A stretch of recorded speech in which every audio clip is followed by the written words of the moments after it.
Што оставаме зад себе?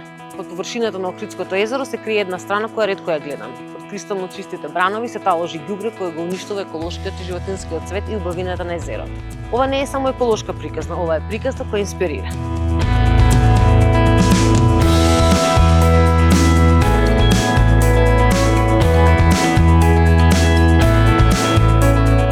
Оваа година организираме третата еколошка акција Екоструга 2005. Цел на акцијата е собирање на отпад од дното на Охридското езеро. Тие како нуркачи сме благословени со тоа што можеме да го посетиме подводниот свет. Меѓутоа на тие места можеме да видиме колку водите ни се загадени, затоа повремено се трудиме да организираме некоја акција и да собереме што може повеќе ѓубре од дното на водените маси. Овој пат во Струга, иначе учествуваме и на акции во Хрватска, во Црна Гора, во Грција и така натаму. Денеска се скоро сите клубови од Македонија присутни. Јас сакам да им се заблагодарам на учеството. И имаме пријатели од Србија кои се дојдени, два клуба, Видре и Аквалангист од Белград. Тие редовно ни ги поддржуваат акциите и доаѓаат да помогнат во очистењето на езерото, затоа што и они го сакаат Охридско и често доаѓаат овека на нуркање.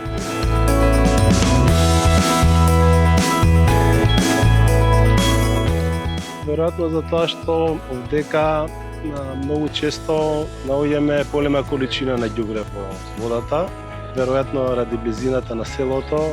Луѓето навикнале да се ослободуваат од отпадот со тоа што ќе го фрлат во езеро, покомплицирано е веројатно да остават у канта или во некоја приколица да го однесат на депонија, така да се обидуваме да даеме акцент на чистењето баш во Радожна.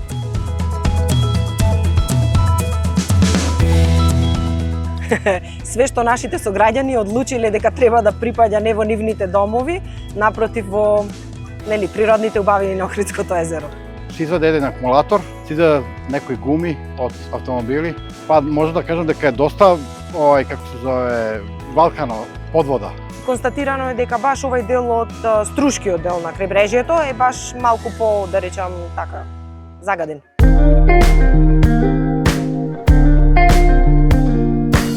Од аспект на културното наследство, бидејќи знаеме дека Охридското езеро е под заштита на УНЕСКО од 78 година, како природно и културно наследство можам да кажам дека загадувањето и отпадот влијаат на секој сегмент. Не само на културното и природното наследство, меѓутоа и на сегментот на човековото живење. Пред да се примерот Преспа, кој за жал пред нашите очи умира, и тоа не е само факт на природата и климатските фактори, кои секако помогнуваат за тоа, но човечкиот фактор игра главна улога.